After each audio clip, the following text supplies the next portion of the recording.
Also, the home situation's kind of changed since the last time, because, yeah, my aunt from the East Coast moved in. Really? Yep. What's that change? Extra person in the house, more chatting coming in from the living room. I see.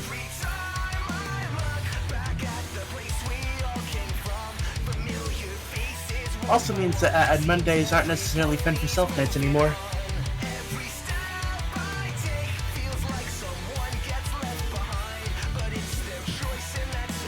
Maybe less money,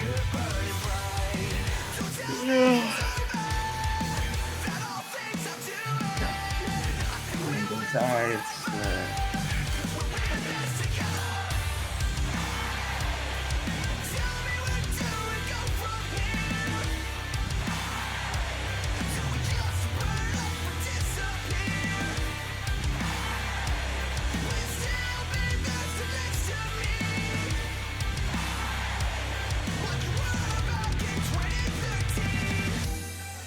yeah, let's not try to go till 1 tonight, okay? Yeah, if we can start with you guys.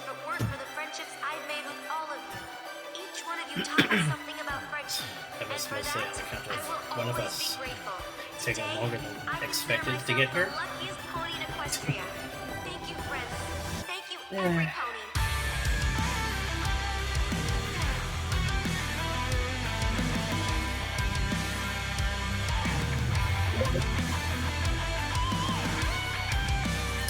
I think maybe we were kind of all over the place when our guests.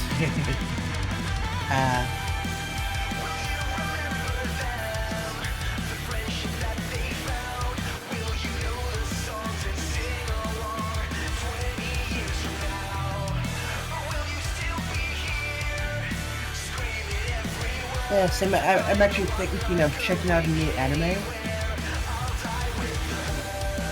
Basically, the premise is like, so there's a girl that really likes books. She dies, gets reincarnated into the new fantasy world. But it turns out, only the really rich people have books. And well, that's not right. Screw that. I want books. I'll have books, even if I have to make them myself. It's like, you have my attention. Like, that is an interesting premise.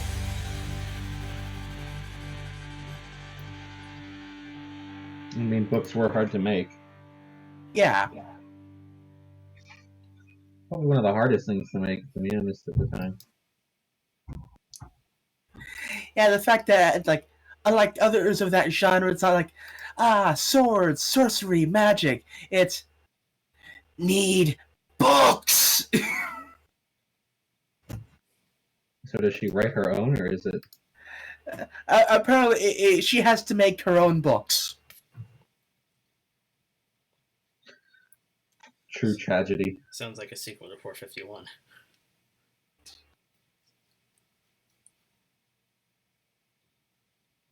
Yeah, and actually, it's a recent anime. It just started in October.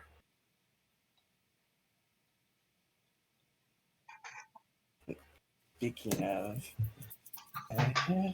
Out of nowhere.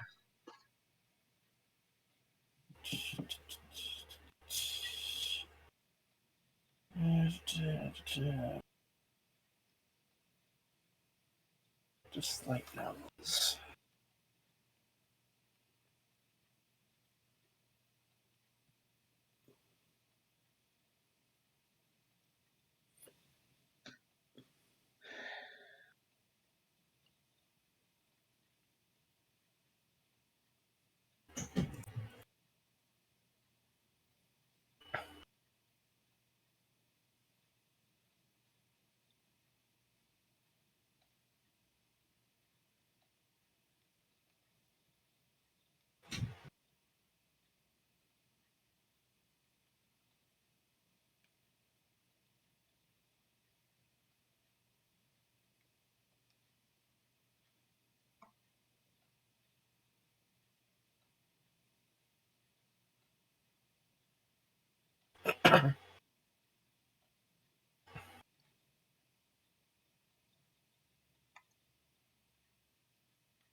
What?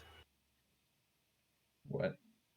Oh, I found a site that has a bunch of translated light novels. And it's like, this one, interested in the one-eyed female general, so I joined the White Wolf Knight Order, but it turned into a harem. Oh. Like, apparently that's the title. It's like, what?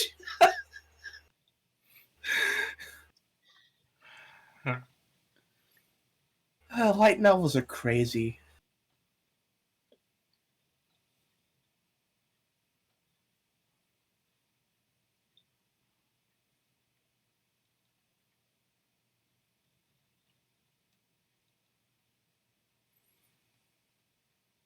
My entire class was summoned to another world except for me. that that sounds like a potentially interesting premise.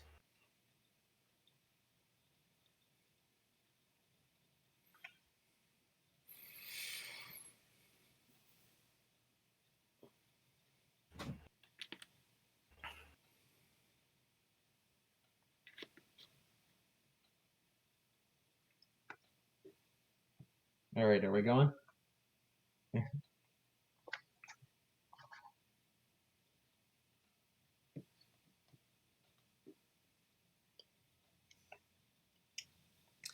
Casey and Kenji Nate, you're probably going to be the one that's going to be capping the episode. Huh? Casey and Kenji Nate, you're probably going to be the one that's probably talking through the episode. Am I talking to the episode? Yes. Oh.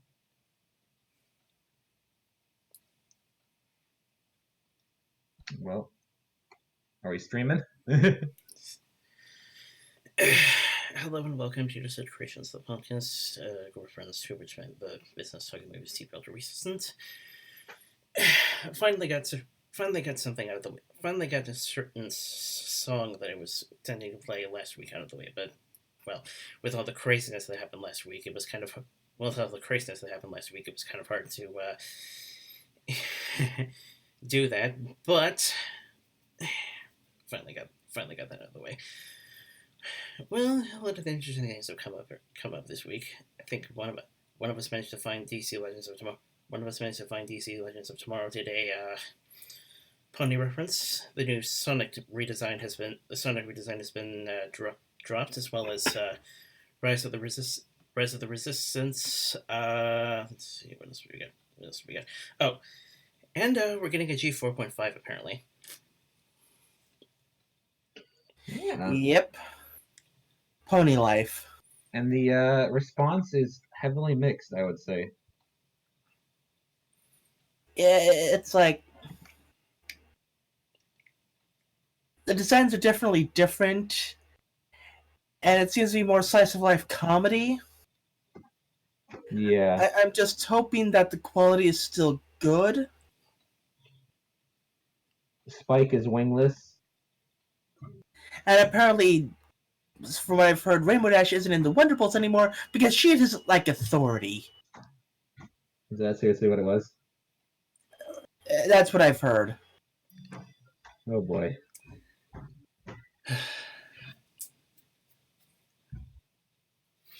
I might not like this. I might.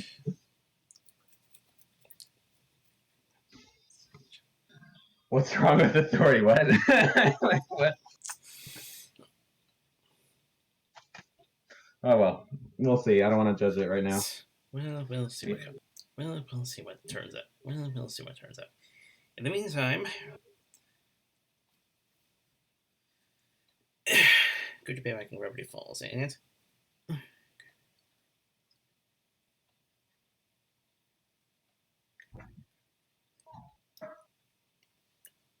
Yes, we're back on the Gravity Falls train. Yeah, we haven't been there since the hiatus.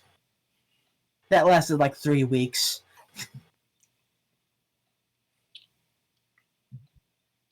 In hindsight, now the hiatus looks so small.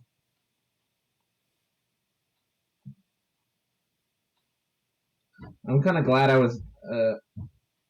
I've actually been watching a bunch of Gravity Falls recently, so I can hop on it again. And it was good. Obviously, this episode was pretty fun. I like this one. Yeah, it was slightly. It felt kind of different from like the previous episodes. In a way, you know? Yes. Yeah.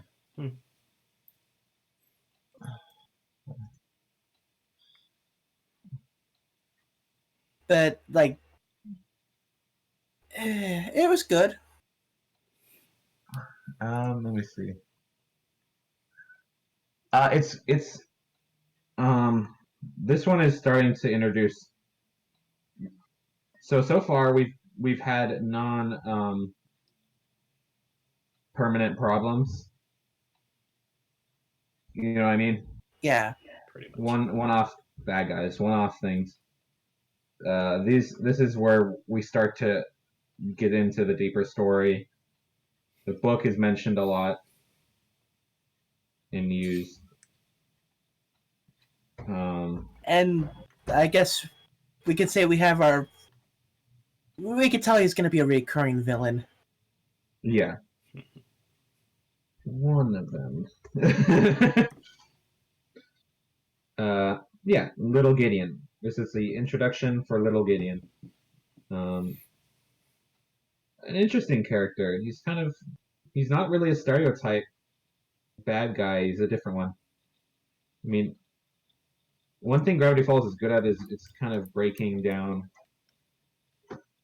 your expectations a bit more. Yeah. It's willing to try something new.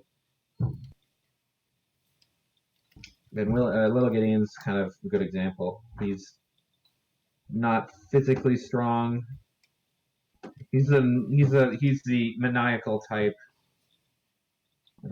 scheming type. Yeah.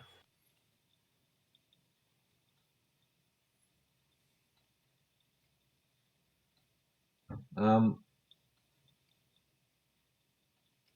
do like the duality where it's Stan gets kind of an enemy now, a rival to the Mystery Shack. Oh, that's a lot longer than I remember.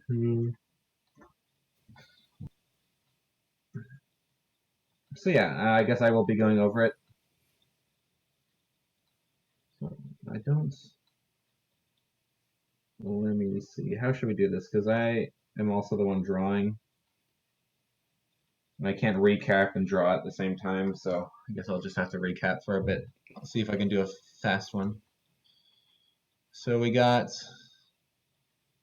the gang sitting around at watching TV and a advertisement for a new kind of kind of what is it called? Tourist trap pops up for Little Gideon. It's an advertisement for another site, like a psychic. He's a psychic, and it's kind of a trippy, kind of the classic type of cheesy infomercial. Yeah. Rags on Stan. Stan comes in, basically enemy of Stan. He actually in the commercial it shows, like screw the mystery shack. You should come on down to Little Gideon's tent. Stan comes in, kind of berates them for watching it. They shouldn't go. They all want to go and see what's up. The whole gang: Seuss, Mabel, and Dipper. And roll intro. And to further emphasize, Stan's. Also further to emphasize the rivalry, Family Guy style flashback where the Family Guy style flashback of classic parking space. Gag. Also notice at the start they were watching TV, and the quirky type of if you've ever watched Rick and Morty, kind of classic type of humor where it's like Tiger with fist, we've repaired him, RoboCop ripoff sort of deal. So Yeah. they do that a lot in the show, so it's fun to look out for this. Next, we see after the intro that we never skip because it sounds so good. Is everyone's heading over to the mystery tent, and using the same tactic Stan does by just taking all their money. It's very out the front money scam. Seuss has a rival, duplicate Seuss. So it's like as Dipper points out, it's kind of like a bizarro version of the Mystery Shack. It's more clean than the Mystery Shack. And then we revealed who Gideon is, and Gideon's this tiny little character. he's kind of like a uber polite sort of, kind of not. He's just kind of one of those grading types. Where he's so kind, he's kind of annoying, But basically, he's kind of harmless, or it seems kind of harmless. He's just singing a song, pointing out the obvious, but in a fun little way, kind of like Stan does. So it seems from the start, it doesn't seem that bad. Singing a song about little Gideon, got fireworks. Dipper's not buying it, though. Mabel and Seuss kind of fall for it. But Dipper's the level-headed one and doesn't really sees right over it. After the show is over, they converse, Mabel and Dipper. Dipper's like, yeah, that was a scam. Mabel's like, yeah, well, it was fun still. And we get an ominous Gideon looking at him. We cut to Mabel and Dipper back at the shack. Mabel has bejeweled her face, as you do, including her eyelids. So that didn't work. Ouch. Somebody knocks at the door. Mabel gets it, and what would you guess? Oh, it's little Gideon. Gideon basically asks Mabel out on a date real awkwardly, or basically to hang out. They want to hang out. It's not quite a date. And Mabel accepts. And they head out, and they have a great old time with little Gideon having like a dress up area, and they all basically Mabel's fantasy perfect time. So Mabel has a great time. They come home. Mabel kind of confronts Dipper because Dipper, like, kind of concerned about Mabel. Mabel's going like, "Oh, it was great. It was so much fun to have somebody to talk to that's like does girl things, right?" Whereas Dipper's like, "Well, I'm, where Mabel feels left out when they do guy things. So Dipper denies this, but then immediately goes off and blows up hot dogs in a microwave. So yeah, that's how that goes. We cut to Mabel and Gideon on a roof overlooking the city, the great city of 7 buildings. And Gideon's kind of cracks are showing a bit in here, kind of showing how he's kind of a controller. He seems like a controlling type. Likes power, and Mabel's kind of weirded out by this, but then Gideon confronts Mabel and asks her out on a date, and Mabel can't say no because of the awkward situation. So we cut back to Mabel and Dipper. By the way, take note of the building. Yeah, they're on Gideon's family's factory. Yes, I forgot. That comes in handy later. We cut back to Mabel and Dipper at the shack playing a video game. Classic video game with just a knob and a button each. So it limits down to what it could be. I was trying to pinpoint the console reference, but now I get it. It's Atari. Yeah, it's an Atari for sure. Dipper's kind of telling Mabel, why did you do the date? And Mabel's like, well, can't really let him down, I just don't want to let him down. I don't really want to do this. I just don't want to hurt his feelings. Dipper's like, that's not how it works. Guys will take it differently. That you can't just let him down that easy. And speak of the devil, little Gideon shows up on horseback to the front door. The horse looks stunned. Absolutely stunned. So they take the horse to a very fancy restaurant where more cracks of Gideon start showing through, calling off a waiter about reminding a waiter about eye contact. Gideon is very controlling. Yes, we are definitely seeing that. And they seem, especially since they seem to be accepting of him crossing legs on the table. Yes. Well, that's nice. Yeah. And then, so we get more and more of that, and then you can see more and more of how he's controlling, how he manipulates people, and then at the end, by the end,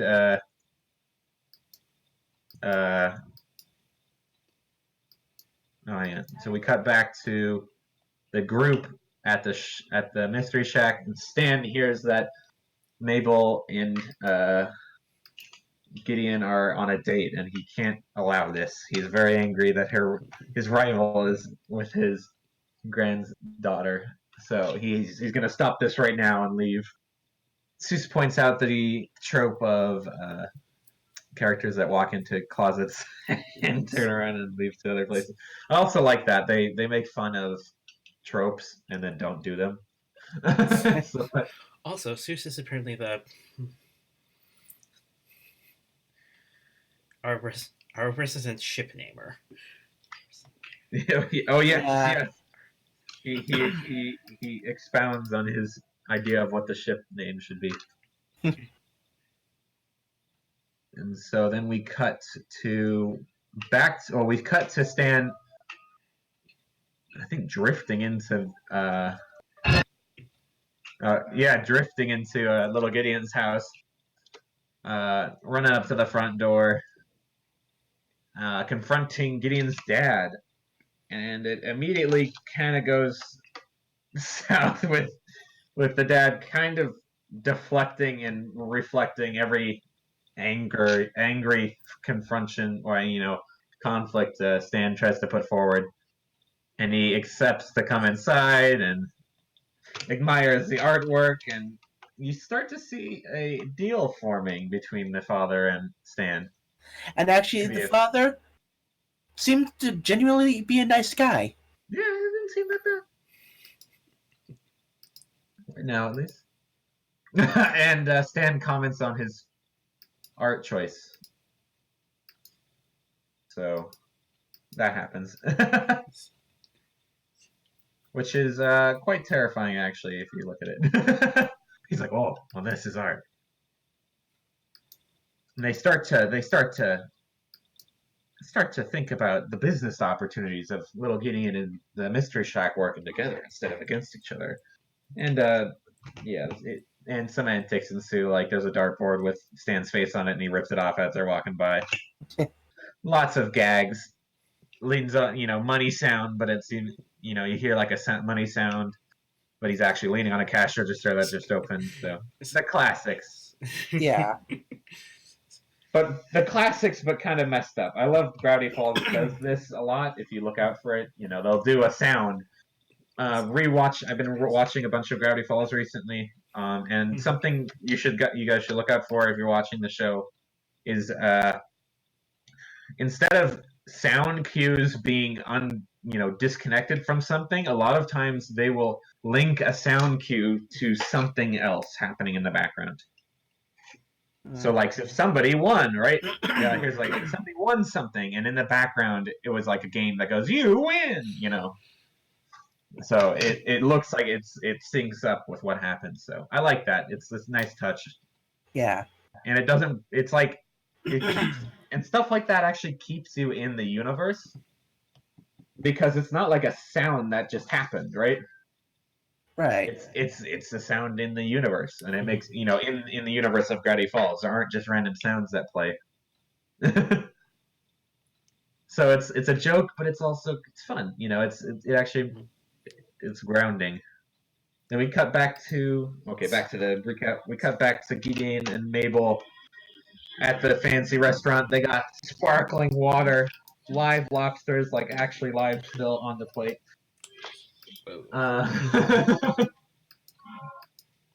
And Gideon, kind of near the end, asks her out on another date with the assistance of a massive parrot. And it gets one of the lines wrong. I think it's punched.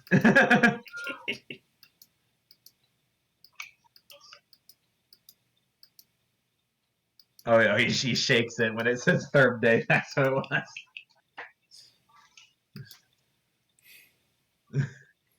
Then it coughs up a letter, I think. Yeah. And then, so not the best to animals as well. Then we get Gideon trying to basically it was all to get Mabel to come to another date, and everyone's watching now. It's all the shippers. They're all ganging up on Mabel. And don't forget the old lady. If I hear you say no to him, I will literally die. And the dog's like, I'm a doctor. I can. That is true. I can confirm that will definitely happen. Oh my gosh! So yeah, stuff like that. The comedy in this hits so much. It's so good. So many tropes. And I love they backed up that trope. You know what I mean? So like, oh, I'm gonna die if you don't do it. He's like, I can confirm I am a doctor. She will perish. So she can't. There's literally life on the line. So Mabel has to take out on the next date. She comes back to Dipper at the shack. And I just forlorn. And I just noticed that the journal that Dipper has the number 3. Yes, that is important. We will get to that. So Dipper, back at the shack, confronts Mabel. Mabel confronts Dipper and says, "We can't." She couldn't say no. Dipper's like, "Why not? You just say no. just say it." Of course, Dipper doesn't know about the circumstances, but it is true most of the time. So Dipper, being the selfless man he is, and this will be a running theme, Dipper is pretty much constantly giving stuff up for people. Well, no, wait, we haven't gotten there yet. So Dipper just says you gotta say no. That's all you gotta do.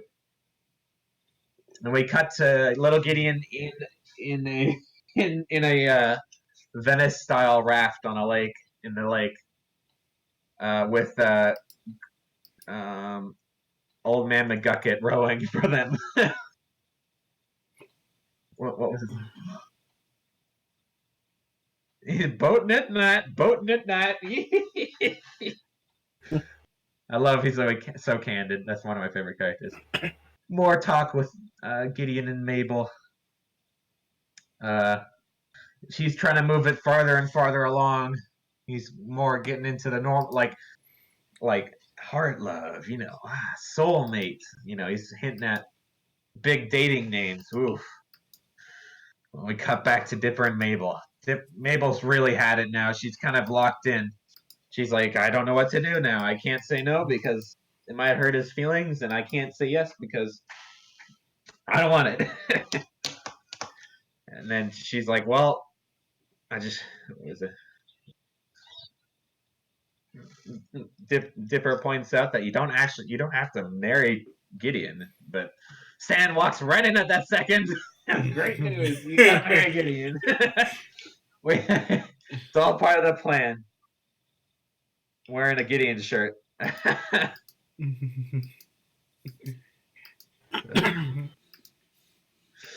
And I love the candid part. It's like, boy, my when he points out his shirt. It's a real show. This is a real show. Mabel, I think, was it?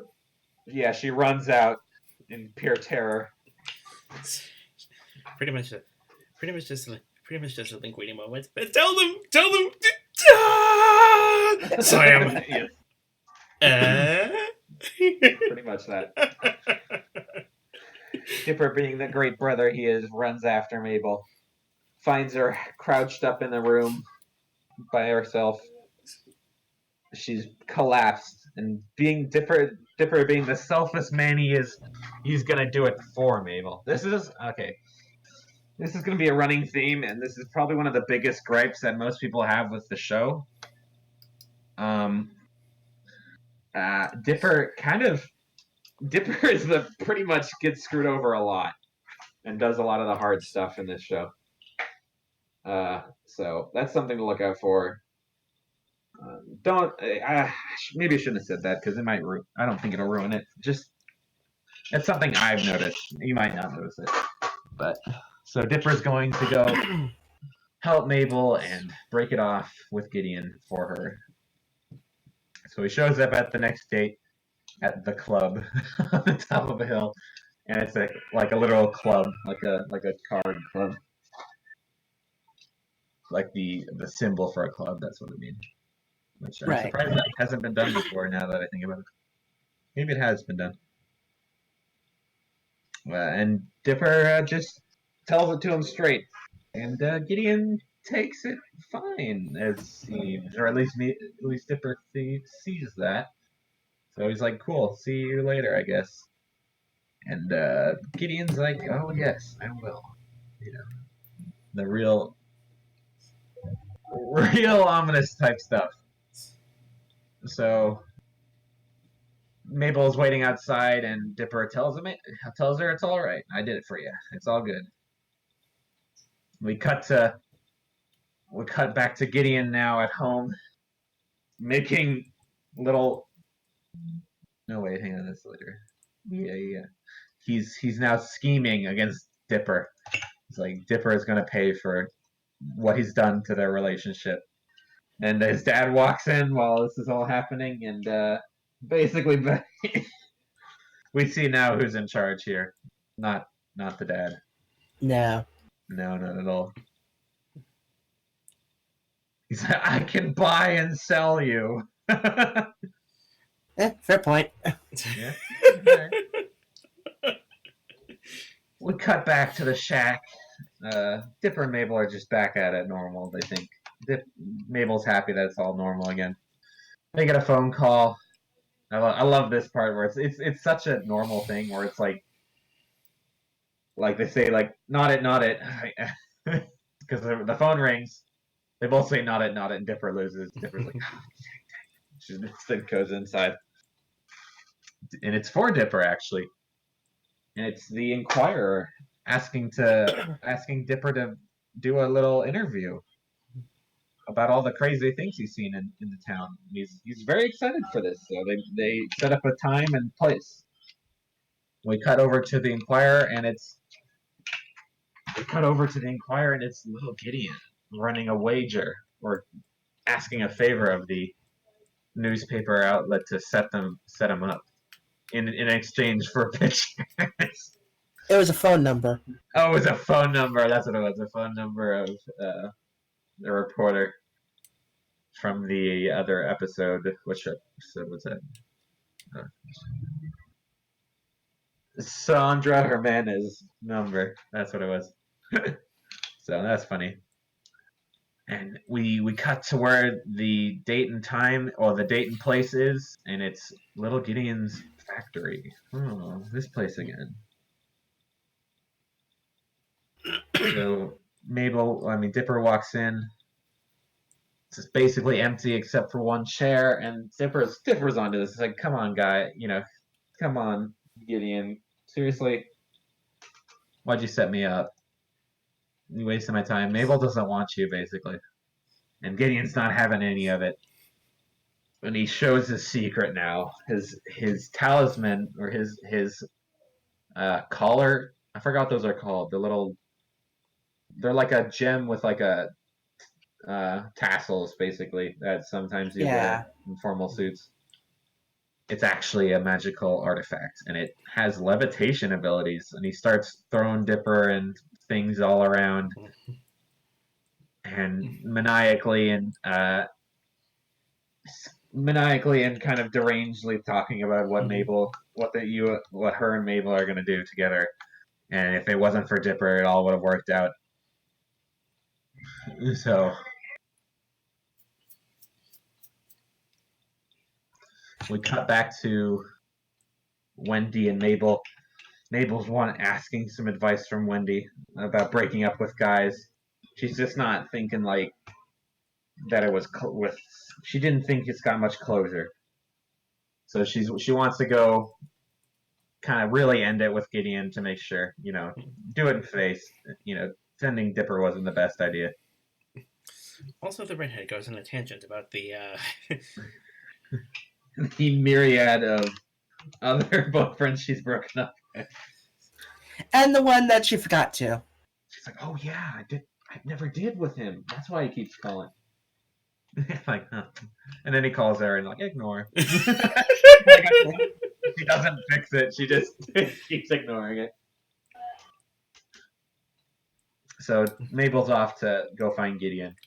Cut back to Gideon throwing Dipper and him and things all around. Continue maniacally scheming. Pan to the doors right as Dipper's going to be cut by a giant pair of scissors for some reason. Mabel slams it open to see the whole scene with Gideon and Dipper in the predicament they are. And Mabel doesn't seem to really acknowledge what's happening, and basically takes Gideon back for a split second. But then, boom, bait and switch. She didn't believe it. It was all just a ruse to get the talisman. Yoink. Yoink. And they end up it gets thrown to Dipper. And then Gideon runs at Dipper. And tackles him out the window. Little fact here, why would you build a factory on a cliff? Well, not that big a deal. For a dramatic fight scene? Yeah. Definitely. So they're falling, they're punching each other, and then they both realize, wait a second. We're falling. And right as that happens, Mabel frickin' starlights them. She's floating herself and them down safely to the ground. And Mabel tells it like it is. I'm never going to take you back. And smashes the talisman on a rock, destroying it. And he's like, you haven't seen the last of me. Kind of all classic bad guy walk away into the forest.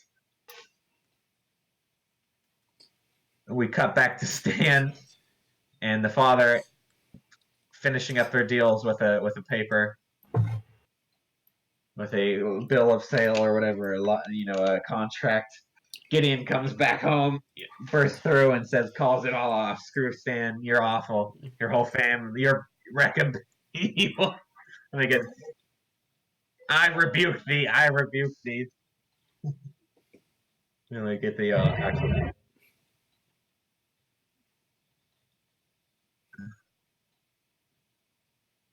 I review these. Stan does not know what rebuke means, which that one went right over his head.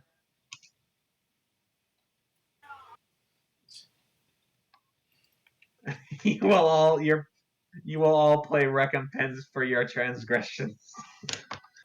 It's like, all right, do you have a word a day calendar or something? Are those even words? I love this type of stand. This is my type of stand. Basically, all his arguments go right over his head. Yes, pretentious hipster word of the day calendar. So he gets thrown out. Oh, he doesn't get the letter gets ripped up in front of them. The contract, I mean. And Stan realizes he's not wanted there anymore. And just kind of eases out, steals the clam pitcher, and runs. Before they can realize what happened. They get back. They're back, and Stan's hanging up the pitcher. They're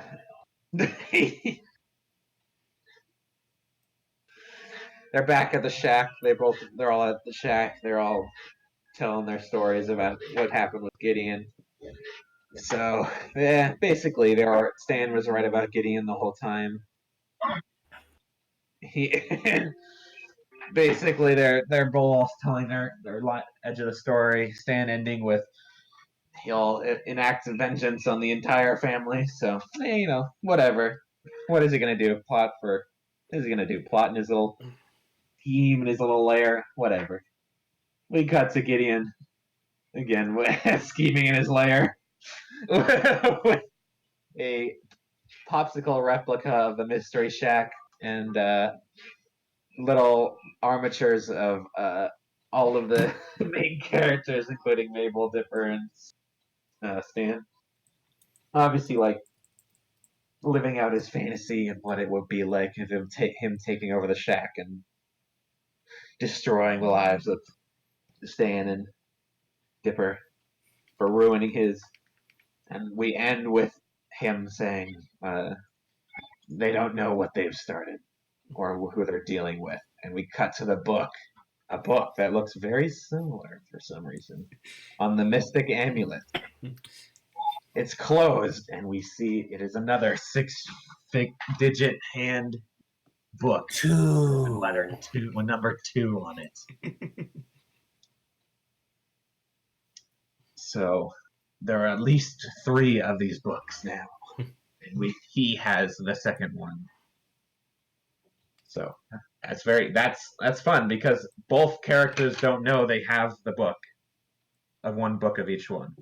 Yeah. So it's a fun bad guy. That's an interesting bad guy dynamic in that the good guy has the same power the bad guy has, and both don't know they have the same power. So it's a fun matchup. Yeah. All right, and that's where it ends on the number of the book. Also Seuss disco ball thing at the end. Disco ball thing during the credits roll.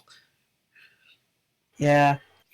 Yeah, we get that as our title scroll. So that was good. That was a pretty good episode. What do you guys think? Yeah, I agree. Yep. What do you guys how are you guys feeling about Little Gideon as a character, as a bad guy? Very manipulative. Yeah. I kind of like bad guys like this that are. I think one of the big things Milo Pony suffered from is the lack of knowledge that bad guys had. You know what I mean? Gideon is forced to be intelligent, right, about what he does. Yeah. Right. When you get like Sombra and you get like I don't know, like Chrysalis and Just all of them, basically, except for Cozy Glow. Cozy Glow is like the last attempt at a maniacal one. So I feel like they felt like that was a hole they were missing when they brought in Cozy Glow, because they had done the powerful dumb supervillain several times by then. So I'm glad they did kind of do a little Gideon at the end there. I do like these types of bad guys. They're scarily formidable usually, and that a lot of times when it's like something really super strong, it's easier to take away. You know what I mean? Yeah. Because it's like, it's if you're super strong, it works. It works if the good guys had nothing set up, right? Or if they weren't expecting it usually, Mm-hmm. right? If it's Right. if it's a maniacal guy, it will still work even if they're set up. You know what I mean? That's usually what happens. Is he's scheming enough to have a step ahead of them, and that's what you got to look out for. So like even a loss could turn into a win. Sorry, what? So the manipulative scheming types are even if they lose, it worked to further their agenda. Yeah, you got to worry. They're deeper. Usually it gives the audience something to worry about more. If they're super strong or whatever, when they're defeated, you're like, well, that's it. You know what I mean? You know that's kind of all they got. You know what I mean? Yeah. If you got a if you got a manipulating type, you never know when they're done. So Gravity Falls has several manipulating types, so I'm not gonna say anything more than that. Obviously, I think the locations were pretty good this time. Nothing too serious. It wasn't my favorite for scenic wise. There will be better ones that I quite like that I'll point out the visuals were just amazing, I thought. It was a pretty standard episode, but we're not that far in. We're only like 4 past the pilot, Right. if you think about it. And they're already introducing a pretty big character. A lot of times, Gravity Falls will have at least something decently large in each episode, Mm-hmm. which I really liked. So a lot of times when you watch Pony, you kind of know that most of them are going to be fillers, right? Right. Gravity Falls definitely has fillers, don't get me wrong. But most of the time they'll throw in at the end a plot moving point, right? Mm-hmm. Which will keep you watching, and it will keep you on the edge of your seat a bit more. I think that's kind of what lost a lot of fans in Pony. A lot of fans were not happy that a lot of the seasons were filler. I didn't mind it too much, right? Right. I don't mind it if they're good filler. Yeah. Um, I know that can be annoying to some people though. So like a lot of my friends that they just can't, they don't like it at all. If it's just if it's not moving the larger plot forward, then they skip it or whatever. It's kind of sad because you miss gems occasionally.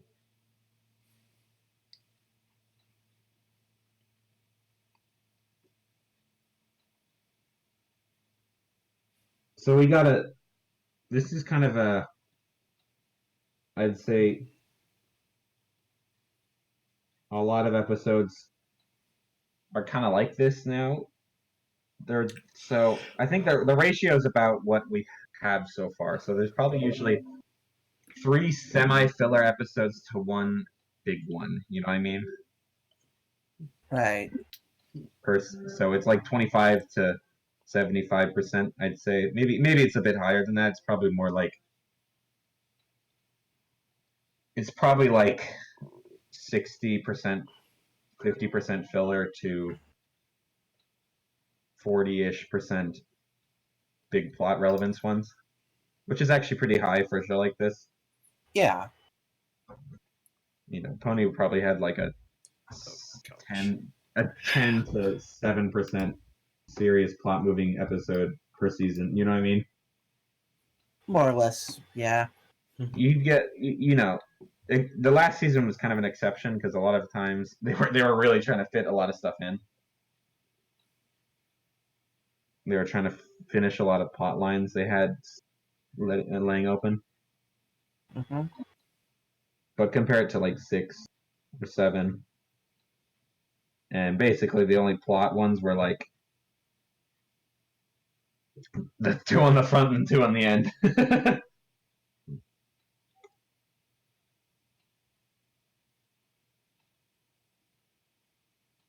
It's definitely a different type of show.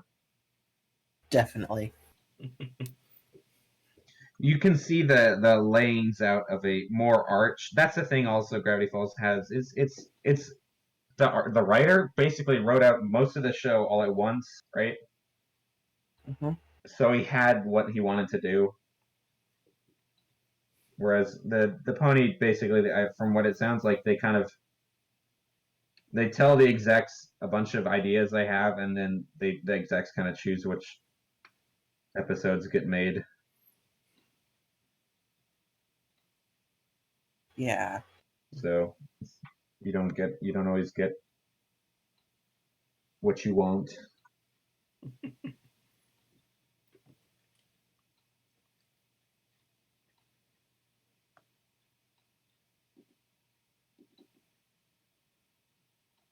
But yeah.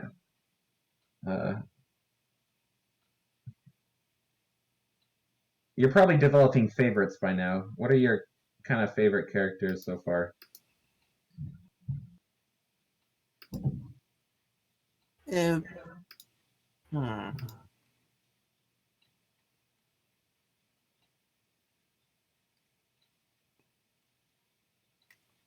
Uh, Maybe not like favorite, but ones you're interested in. I guess in terms of relatability, I'm kind of. I guess in terms of relatability, I kind of am a bit of a dipper. The observing type. Yeah, I like Dipper. I would say he's my favorite.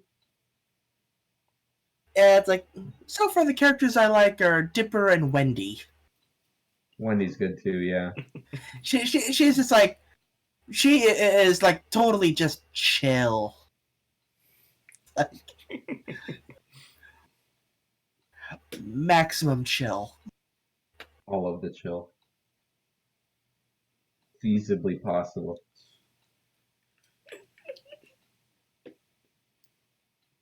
You can see why Dipper likes her. Yeah. Because he's the total opposite of that. He's never chill. Usually what you want what you can't have, right? Right.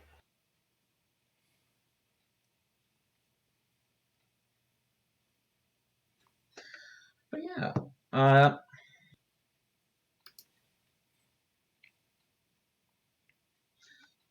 about we move on to a bit of news? We can maybe Sure. we can come back to it if you want, but let's get some news in before anything else. So we got Gen 4.5 ish confirmed. Yep. So I don't know if it's just like I originally planned or if that's something they tossed up because like hey, Gen 4 is really popular and maybe something to kill something easy to animate to kill time before the next generation or whatnot. yeah, I could see in the minds of the creators, which would kind of be kind of sad because I think it could be like we have a lot of fans and they like drawing our characters, in a fun way. Maybe we could do a quick animation to fill out the gaps so that we can keep them interested in it. You know what I mean? Right. And that would be fine. That'd be interesting. If it is that, if that's what they were meaning to do, then I commend them. You know what I mean?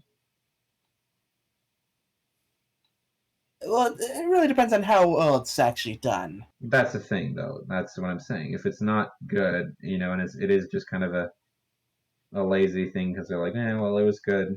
Last gen was pretty good, and they're just kind of feeding off of that.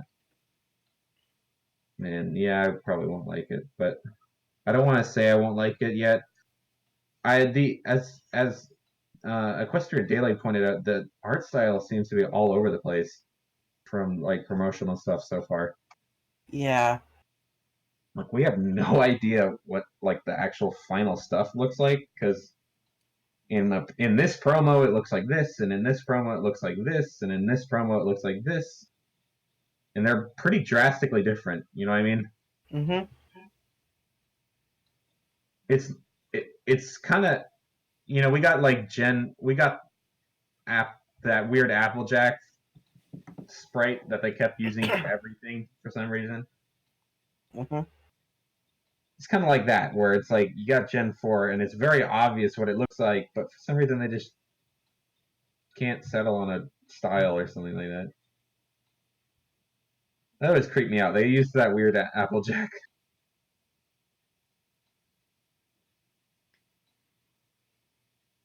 I don't know what they're thinking.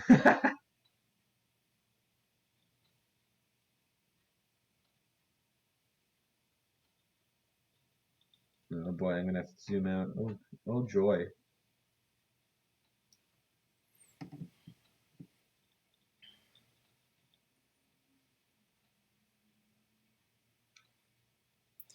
Also in the news circles, and something I forgot to mention at the beginning. Only one of us had the interest to go see Midway. Yeah, it was a pretty accurate historically movie. The facts were pretty correct in that like what happened was pretty accurate. Maybe how it happened was quite dramatized a bit. Meaning, like the flack was really heavy as usual. If you ever watch a real flack barrage, it's pretty spread out actually. The thing about flack is it's incredibly dangerous, even if it doesn't hit you, and that's what movies don't portray usually. Flak doesn't have to hit you directly to kill you, but in movies it always has to because it looks the coolest if it hits it directly. You know what I mean? Right. Flak means flak. Like if you look up the German word for it, it's like an explosive shell, and it goes up and explodes and throws shrapnel everywhere, and the shrapnel kills planes. Like shrapnel is awful to planes. You get hit with any big chunk of metal flying randomly in a random direction, it will take you out. It doesn't have to hit you directly to take your plane out. But in movies, it always does, so. You got that, which I'm kind of willing to look over, because, it was fun to watch, if not overdone. I mean, it was pretty. It was also uber patriotic, so I like that. But it had scenes with the Japanese explaining what you get to see what's happening from their perspective. Kind of the idiocy of some rulers and what it led to. It wasn't all incompetence of one guy. In other words, you know what I mean. Right. A lot of times, if you put yourself in their feet, what a dumb decision doesn't actually look that dumb anymore. Mm-hmm. The big thing about Midway was history spoilers. If you haven't learned history and you've had what 80 years to look at it, so I'll go into it. Midway was the battle over the over the island of Midway, and it was midway in between between Japan and Hawaii. Basically, it's not perfectly obviously in the middle of Hawaii and Japan, but it's basically the largest island in between. So it's important because from it we can bomb Japan. Or you could launch attacks on islands around it. I don't think you can't hit Japan from it, but you can refuel and rearm on it. So it was a strategic island. And the Japanese knew this, and they wanted to. So they knew that America could not. Japan could not win against America if it was a prolonged war. They just couldn't, and the Japanese knew that if America got spinning, then they'd lose. Right. We had way too much infrastructure. We had way too much oil. We were just really set up to fight. But something the Japanese thought was, and it's sort of true, is that they thought Americans were, if they scared Americans enough, then we would drop out of the war, basically. So that's what Pearl Harbor actually was. It wasn't an attack to it was an attack. It was a attack to try to cripple us, but it was also an attack to just try to get us out of the war and never have us join in. But it had the adverse effect of us getting in, so didn't quite work. Yeah, whoops. We didn't want that. Frick. So basically, it wasn't much later after the attack on Pearl Harbor that Midway happened. Only several months later. It was like 10 or something months, close to a year, I think. But it was still pretty early, and they knew we weren't quite spun up, and we were getting creamed in the Pacific at the time because they had better stuff than us. So we were losing a lot of battles, and they thought, okay, if we can take this island Midway and push them off of it, they might go for a peace agreement. They might try to surrender. Because we were also fighting the Nazis at the time, and we were quite split up, and our stuff was pretty antiquated in the Pacific. So they're like, okay, let's hit them here. They might leave if we do it. So they set up this whole mission. They go in. We hear about it. That's the big deal. Is we hear that they're going to do it, and there's a whole part of the movie where they're decrypting it, the message, and they're not quite sure that it's true, but the guy takes a risk and makes sure the whole, is your intelligence correct? So if you're wrong, and you screw up, you could lose a bunch of people. That type of stuff, classic. So it's got tropes and things, but it is true that did happen. They weren't quite sure it was going to happen or not, but they took it. They took what they took the message. They went for it, and they set up raids to basically meet the raid that Japan was going to have. They were going to attack us. We were going to try to counterattack them secretly, and cripple them. Basically, the Pacific came to carrier v carrier. We thought it was going to be battleship v battleship, but battleships became pretty much useless when airplanes became popular because they're like a freaking massive building that moves really slow. You just drop a bomb on it, and you've wasted millions and millions of dollars now because of it. You basically you can sink a ship with a small handful of planes. So battleships. That's why we don't make battleships anymore, basically. Anyways, getting back, big thing. They go over. They do strafe out Midway.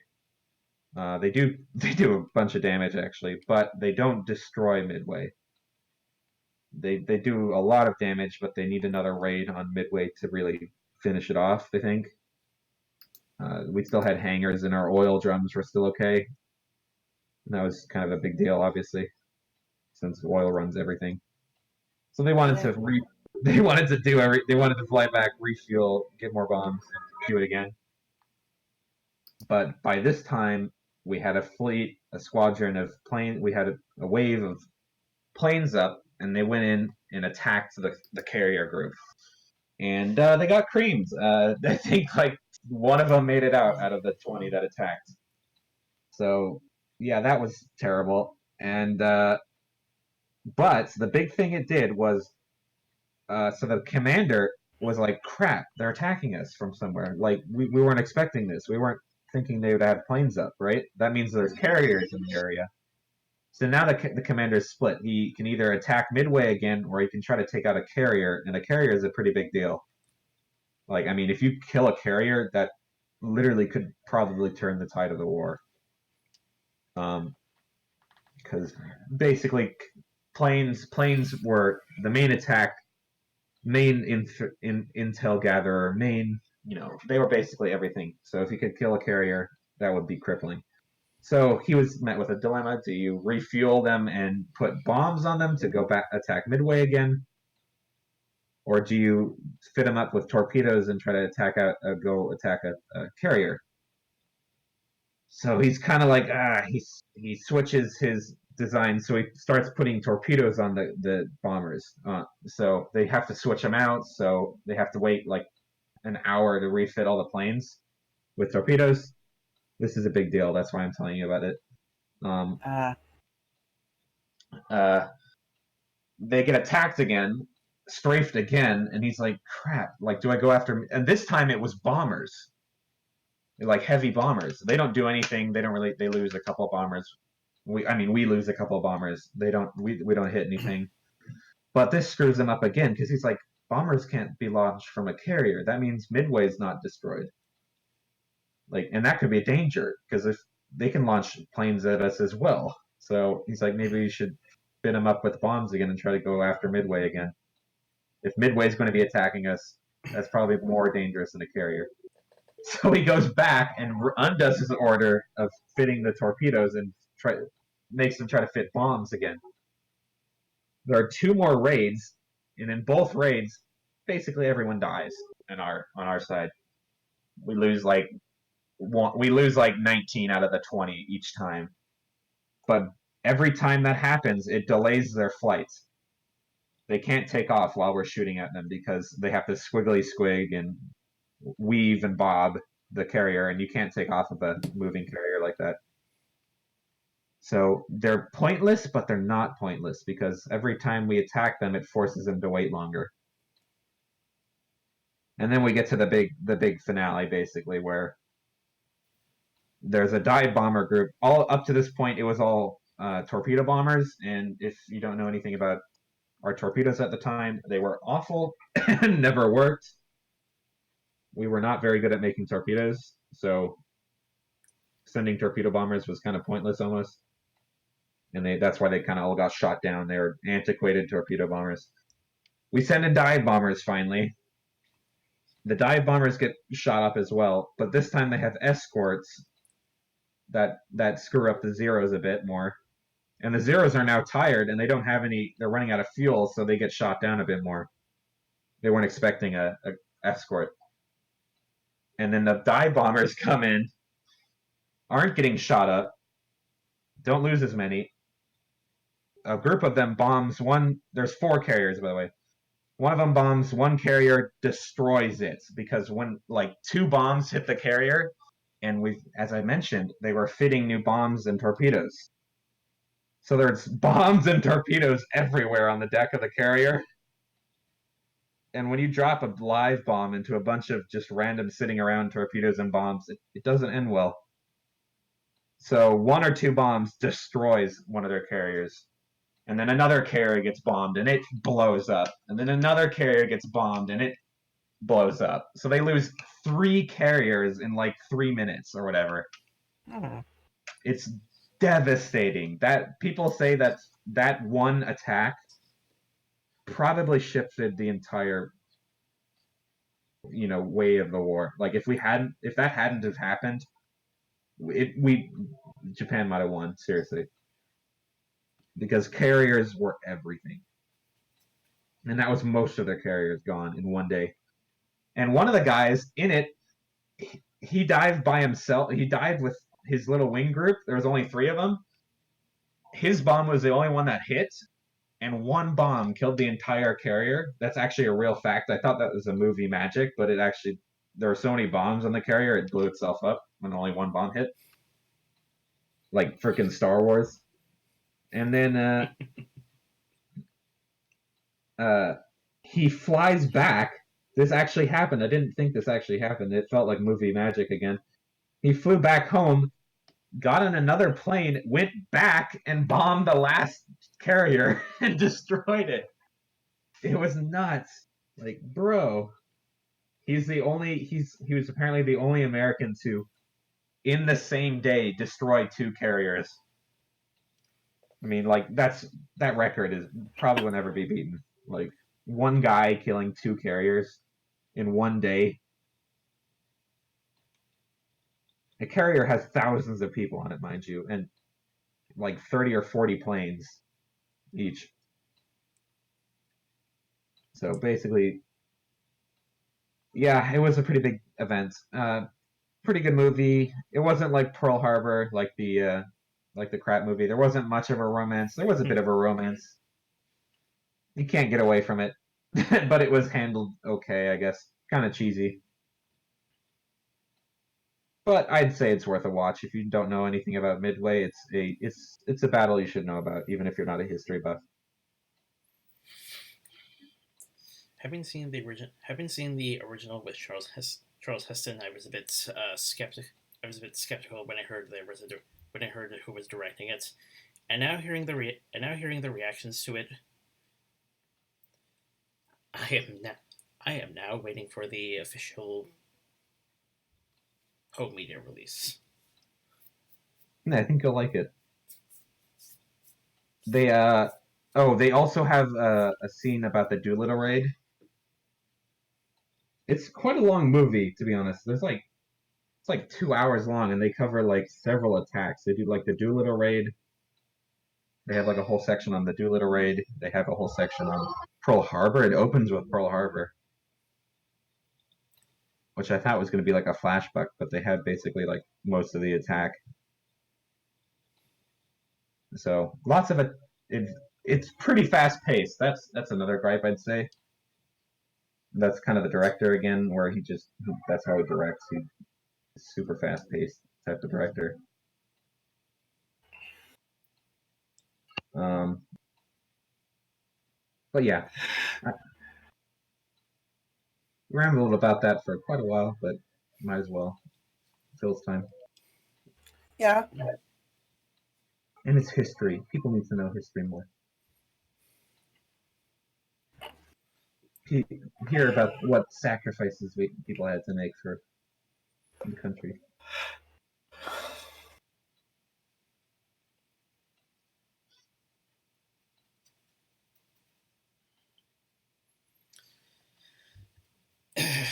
Next up on the news desk, the Sonic Yes. redesign. This is a talk of the moment in CG dumb. I guess most people are quite pleased with how it turned out. I would say is the general consensus. What would you say? The redesign is definitely better. Yes. Main things, bigger eyes really helps. He's just cuter in general. I mean, Sonic's a cartoon character. He's not supposed to be realistic.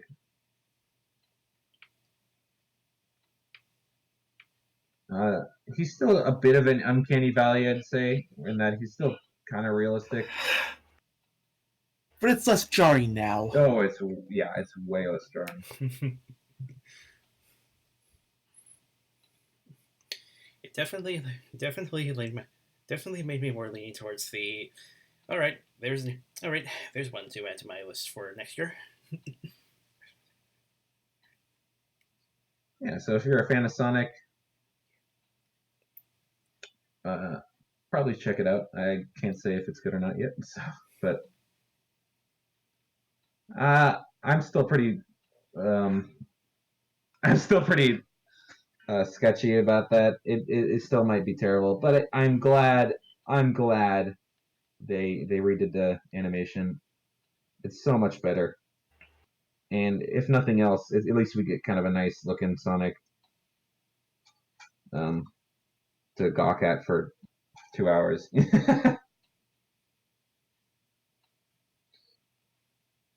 I have heard it's probably not actually that as big a undertaking as you might think. Not to discredit them at all, not to downgrade the work the artist had to do, but apparently a lot of times how trailers work is when you see a trailer, right? Mm-hmm. Like a teaser, it's usually like all they have. You know what I mean? Right. Like it's like every finished shot they have, they put in, right? So if you think about it, that's not that much. That's practically nothing. So they could just go back and reanimate those scenes if they didn't have the whole movie done, which they definitely didn't. They definitely did not have the whole movie done. So a lot of people are like, they had to reanimate the whole movie. And it's like, probably not. Probably just some key scenes and other stuff. But they would have to go back and redesign him. They would have to go back and work out a new model and stuff. So it would take definitely more time. And they did the smart thing and just pushed the release date back. Now, if only they did that for some video games, Yeah. like say Sonic 06. If I it's thought not it'd done, stay relevant. they're like, if it's not done, don't release it. We can wait. We don't want to buy a broken game just because it's on time. Although, like, at least it's broken in a hilarious way. Unlike a certain other Sonic game I could mention. Okay, when you have like several games in your library that are broken, that's not a good sign. I'm sorry, Sonic, but they've done you dirty occasionally. Hopefully the movie doesn't do it as well. Speaking of video games, Jedi Fallen Order came out this week. So did Played Pokemon. That's true as well, I've heard. Yeah, what I've heard, it's kind of been a mixed bag. I mean, it's selling, but, yeah. It feels like people hate the new Pokemon games more and more. Is that kind of the consensus, or is that just an outsider's view? Like, everyone. I think it's mostly, people disagreeing with Game Freak's decisions on stuff. Like, now, it's not like a major spoiler or anything, but, apparently, audio settings are locked behind a key item you get from an optional NPC like halfway through the game. What? What? Yep. You gotta unlock the settings. It's like, huh? Yeah, it's really, really dumb. With that said, most of the hatred from certain sources seem to be mostly on those who seem to stick to at least one generation and don't seem to move forward per se. Yeah. I'm in the wait and see category. It's like maybe I'll pick it up later. I don't know. I actually bought Fallen Order, which is kind of nuts. I haven't bought a AAA game on release like week before in a while. But I saw enough positive reviews that I'm like, why not? So far it's been pretty good actually. My PC is not strong enough to run it, so I hope to build a desktop in the future and maybe replay it all nice in HD and unlaggy. Because right now I'm on Kashyyyk, and oh boy, it is not like that. There are a lot of trees. Notable things. It's a single player game. It's a legitimate single player game. No multiplayer. No microtransactions. It's you buy the game, you get the game. So that's refreshing. You get the settings when you buy the game. Some can't say that now, apparently. Let's see what we got so far.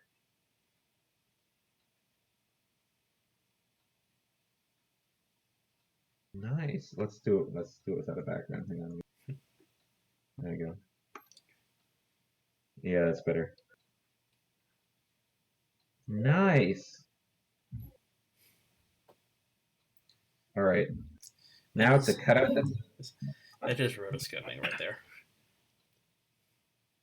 Yeah, this is quite smooth.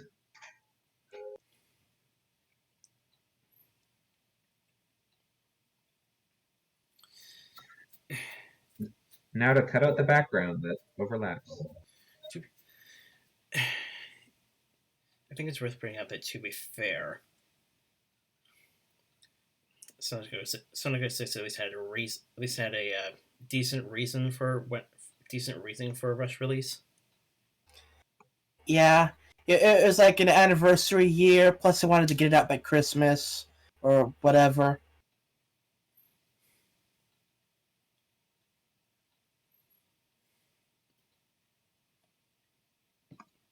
I have only played a couple Sonic games, to be honest. I am not a huge Sonic fan. Why am I clicking on this? I don't need to do that. The ones I've played have been alright most of the time.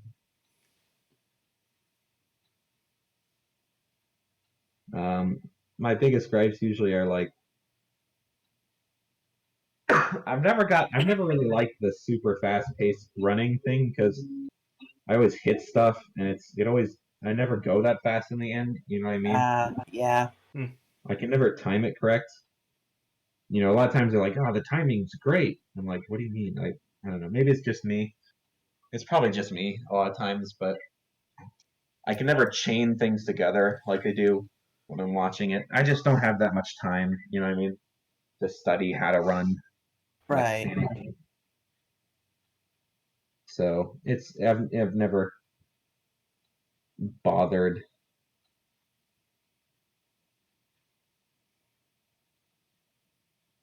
Yeah. Yeah.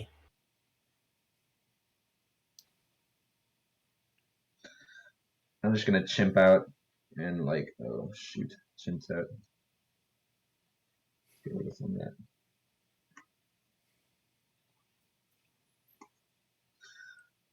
On other news, Disney Plus is out. If you're into that. So far, I've watched The Mandalorian. I think I'm kind of compromised on it, to be honest. I'd say, in that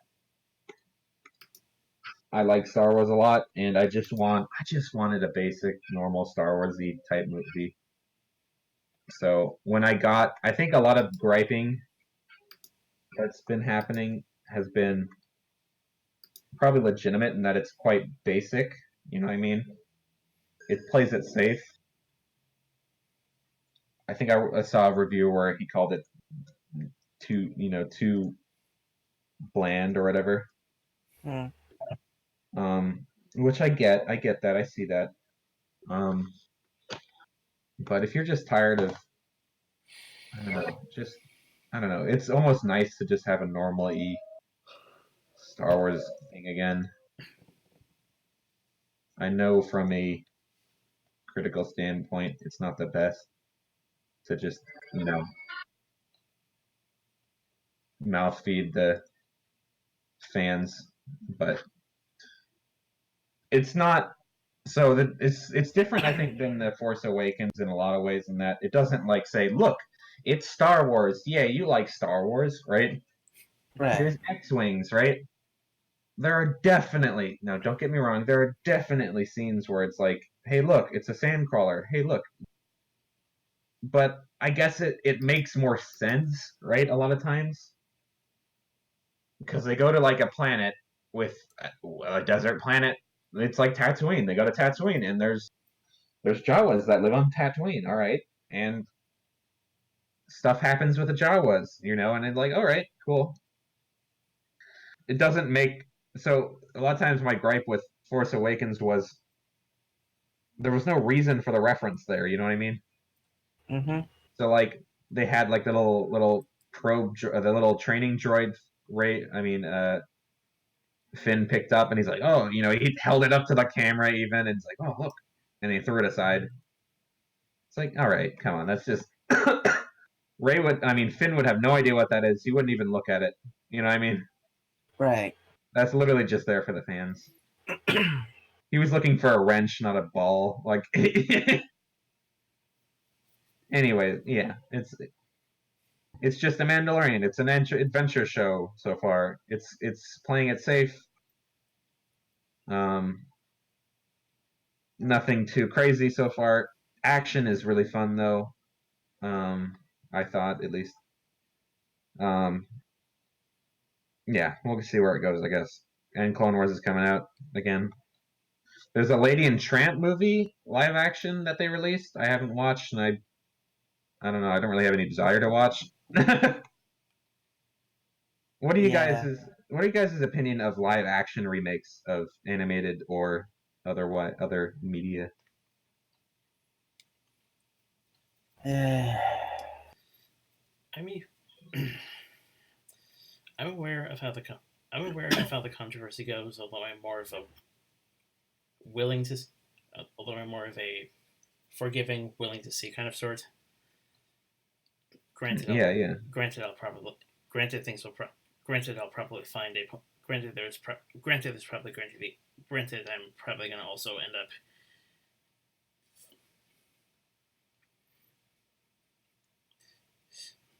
pinpointing which one I'll probably like a bit more. But I'm honestly a bit more forgiving. Like, oh, go ahead. No, go for it. I wasn't. Well, it's like it really depends on how it's done. It's like if you go the Disney route, and it's just like, oh, just a shot for shot remake. But in live action, it's like, what's the point? So, you're making a different, like a live action thing. Add your own twist to it. Like, say, the live action Death Note movies.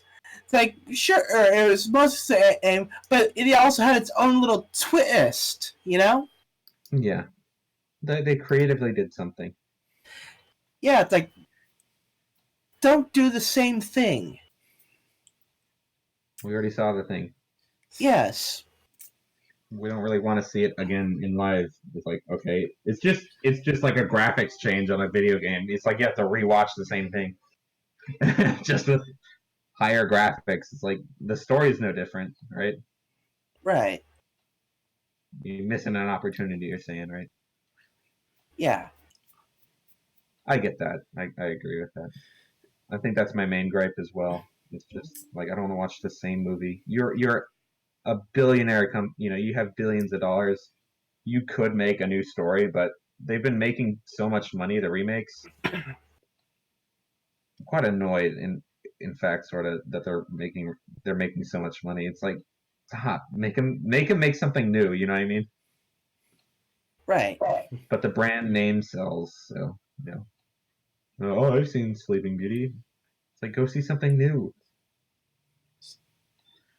How did you see Lady and the Tramp originally? You probably saw it. You're like, what's this movie? I don't know. Let's watch it. That it just takes all the excitement out of watching a movie when you know how it's going to end, exactly how it's going to end.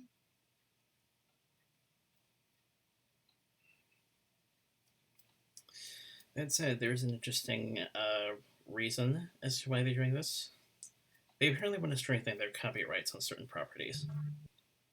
Of course, because Disney. Yeah. I can't. The thing is, it's like if it makes money, whatever. You know what I mean? I don't. If it's not for me, I guess it's not for me, right? it's not like evil what they're doing. You know what I mean? It's not illegal to make money. If it makes money, then it makes money. They'll keep doing it until people stop watching it. So again, the whole gamer thing: vote with your wallets. Don't buy the game if you don't like the game.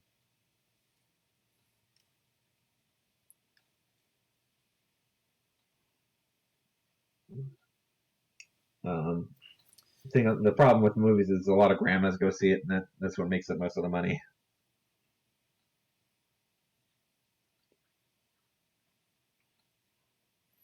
It's surprising how much stuff moves. So, like, in one frame, my hand goes that far. Boom, boom, boom. But then we sit around here, and it's barely moving. I mean, that's like 5 frames right there. But we'll go back to this one. That's 1 frame where it's going that far. Movement, movement and speed is actually done not with, like, a magical timing thing. It's actually how fast the frames move, or how much the frames move.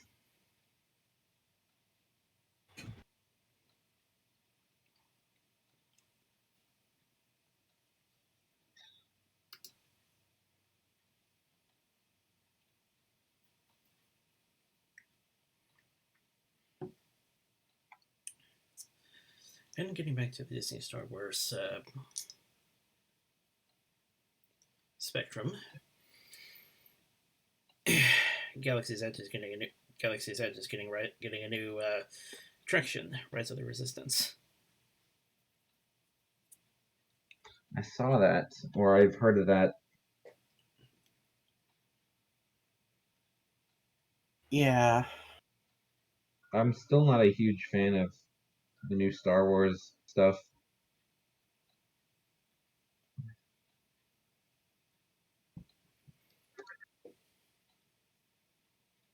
And it's a whole like ride based around that. So, if I was there still, I'd obviously go do it. I don't have any huge urge to go do it. You know what I mean?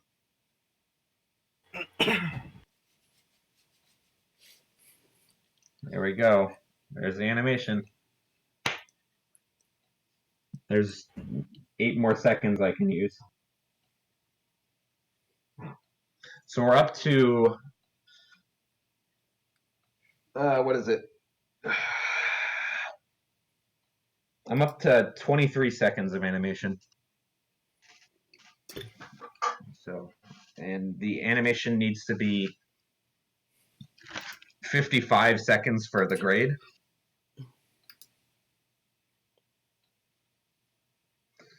But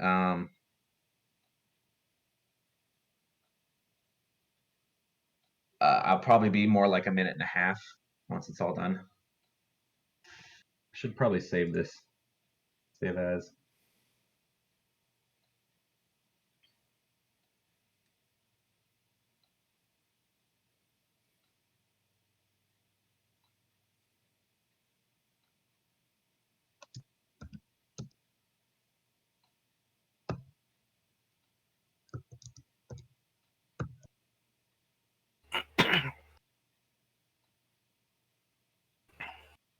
All right. Boom.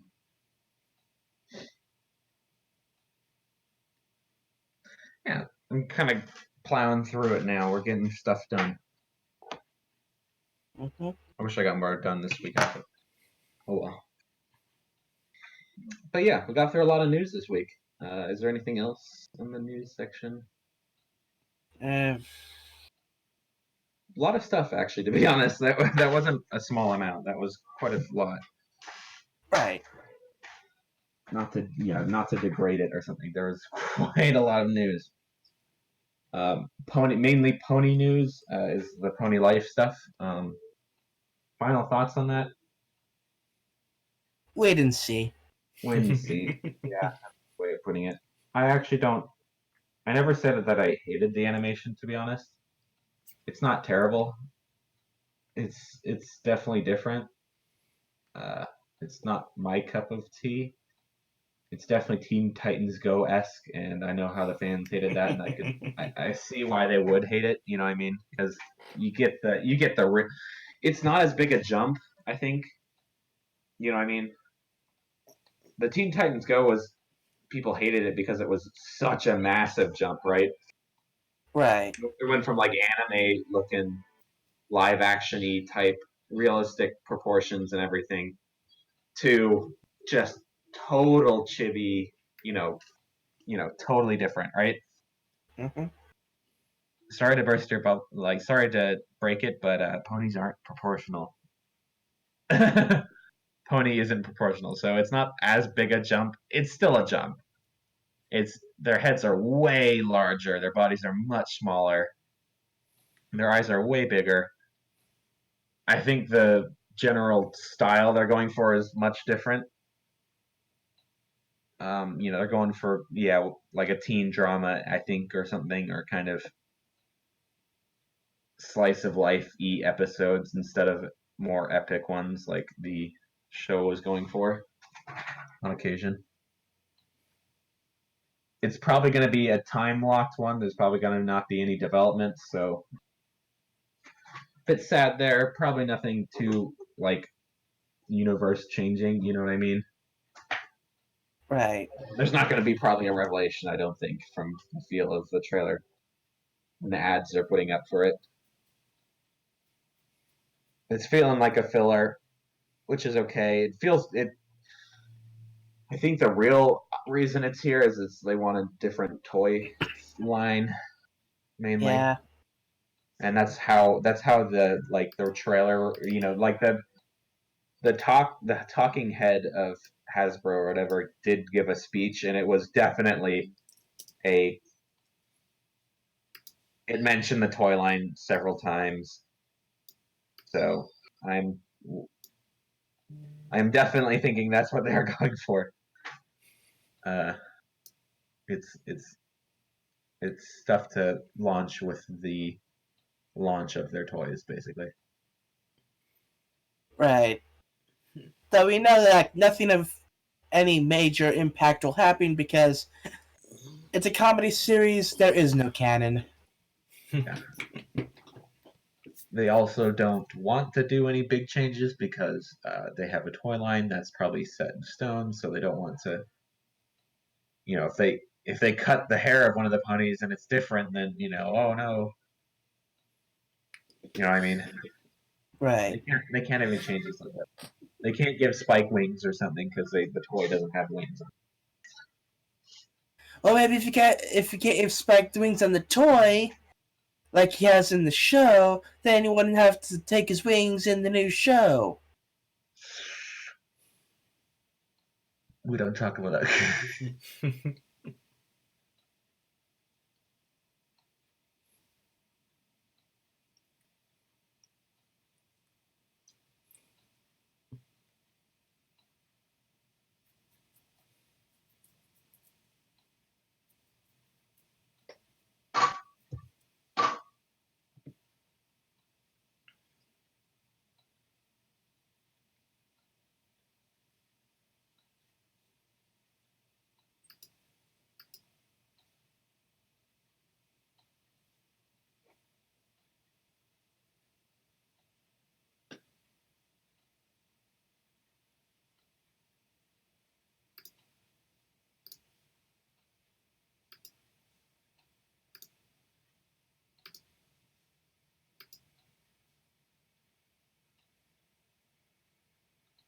After Effects, that's what I need. I'm gonna install After Effects, boyos.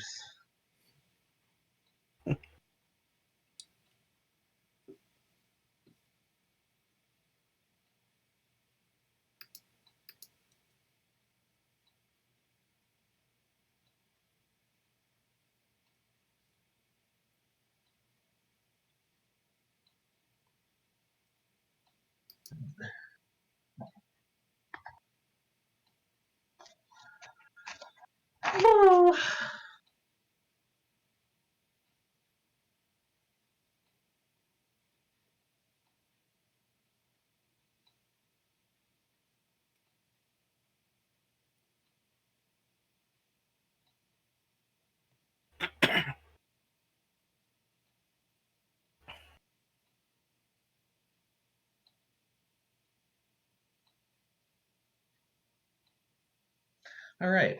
Yeah. I think we covered most of the topics for today Yeah. and the week. Went over the Gravity Falls episode. Pretty good overall. Getting into the bigger stories.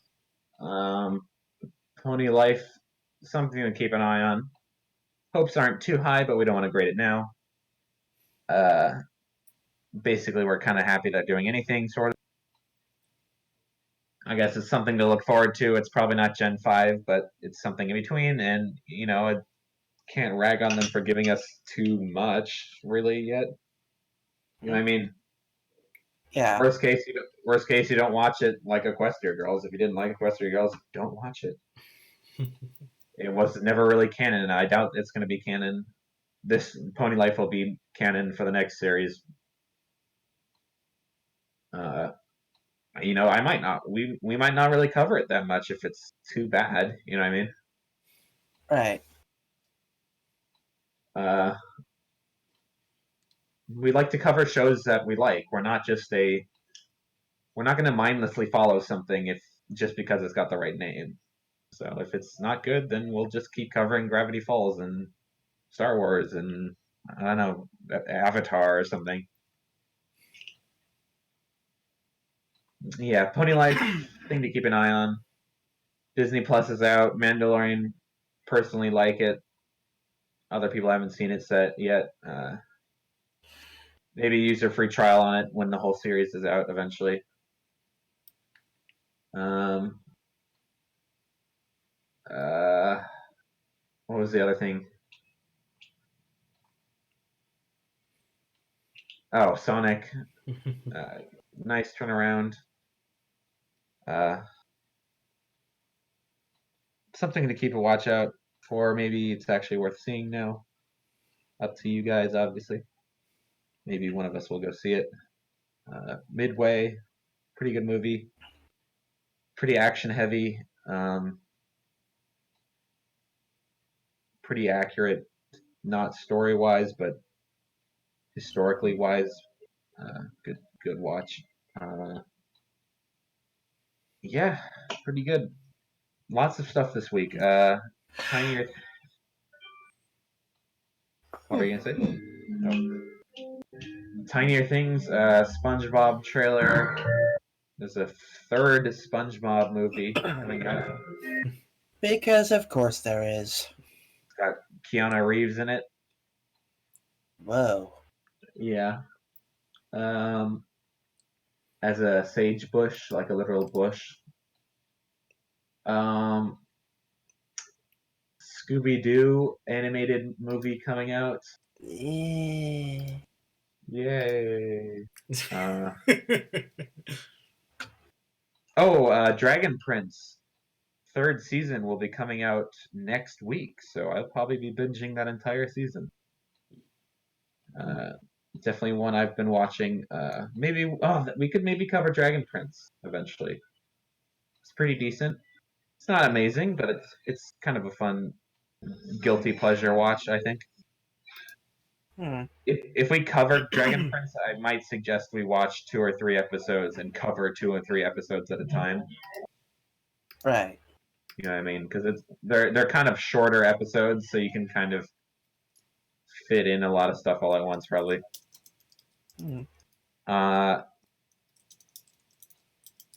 Yeah, that's most of it.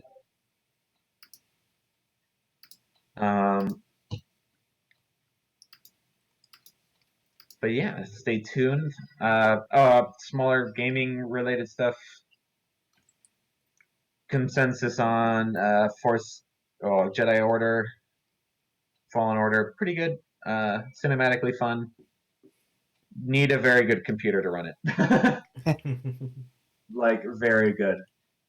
So maybe in the future look out for that, a playthrough of that or whatever. Age of Empires 2 Definitive Edition came out.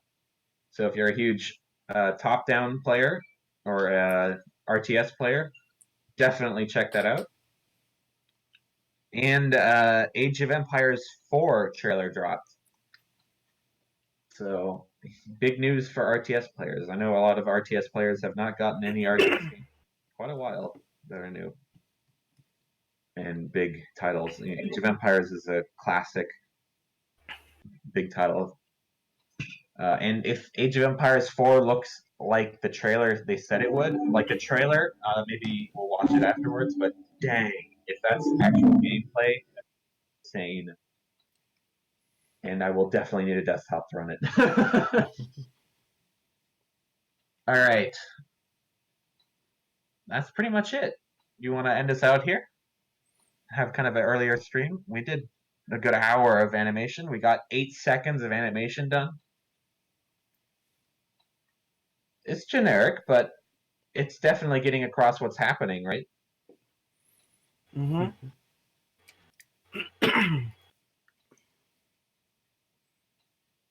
If I had more time, I'd add like writing, but yeah, it's only 8 seconds, so I don't want to spend.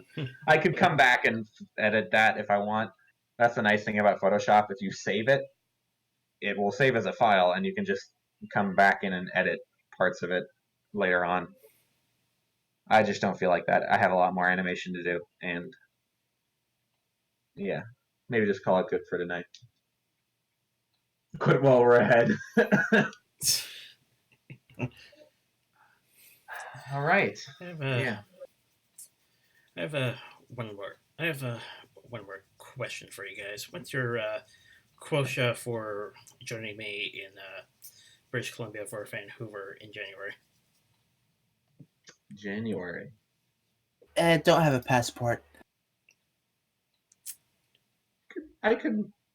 I don't want to promise anything. Maybe. I have never been to Vancouver before, like that of convention yet. So maybe something I can do.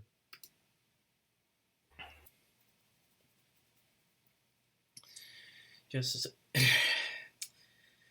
it was worth asking. It was worth asking because the panel submissions ending. Panel submissions are ending this week, and I kind of want to see if I can submit something. But I needed your guys.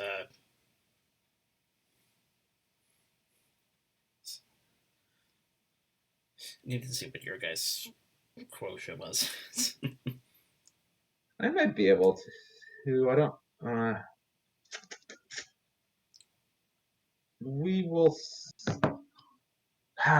I'll think about it coming up. Maybe look out for that. Speaking of panels, I had the whole anime convention thing. I'm actually thinking of doing a panel next year.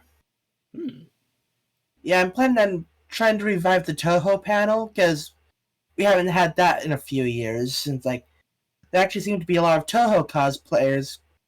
Okay, relatively a lot of Toho cosplayers this year. It's like, okay, there might be some interest. So maybe look out for that, guys, too. Yeah.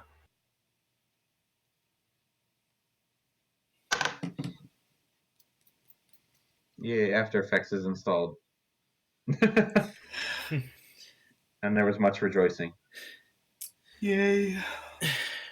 With that being said, we definitely have with that being said, I'm looking forward to next week's episode because that includes some content of a joke that I'm pretty familiar with, having been on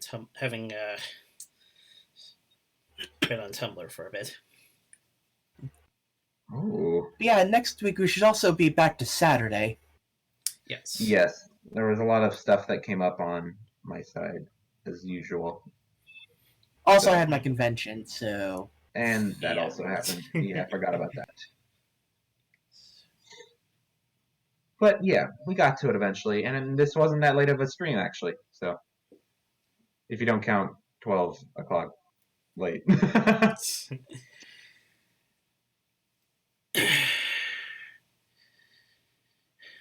So I got a